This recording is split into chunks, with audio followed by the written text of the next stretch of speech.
যাচ্ছেন কল্যাণ বন্দ্যোপাধ্যায়, তিনি কিন্তু আহত হয়েছেন।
একা একা আসছিলাম এই চণ্ডীতলার মোড়টায়, বিজেপির লোকেরা চিৎকার করে গালাগাল দিয়ে মাথায় দূর থেকে ঢিলকি বল বড় ইউজ বল ছুড়েছে। আমি বুঝতে পারছি না, আমার মাথা দিয়ে রক্ত বেরোচ্ছে।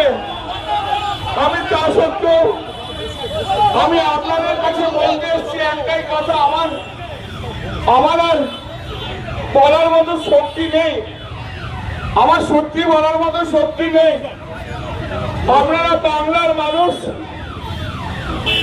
আপনারা চণ্ডীতলার মানুষ, আপনারাই বিচার করবেন যে এই যে গুন্ডাগর্দি করছে, এই যে এমপিদের দিয়ে মারছে, এটা কি ঠিক হচ্ছে?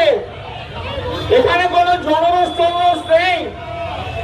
7-8 জন লোক মিলে বিজেপির 10 জন গেরুয়া ফেঁচি ভেবে আমাদের আগের সব কর্মীদের মারধর করছিল, আর এখনো আমাকে পর্যন্ত ছাড়েনি। কৌশিকের মুখ ফাটিয়ে দিয়েছে।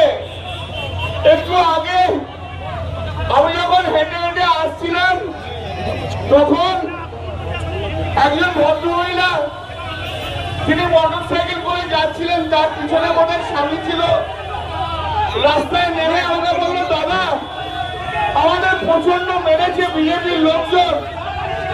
সারা পশ্চিমবাংলায় যেভাবে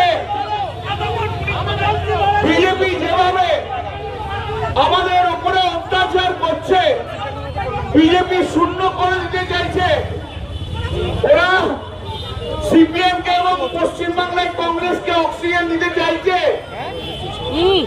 আমি আপনাদের কাছে আমি আমার এই মাইকের মাধ্যম দিয়ে আমি সারা বাংলার মানুষকে একটা জিনিসই বলতে চাই, যে আপনারা এই কর্মকে সমর্থন করছেন তো ওরা যেভাবে বিরোধীদের মারধর করছে, এমপি কে দেখলে ওপর থেকে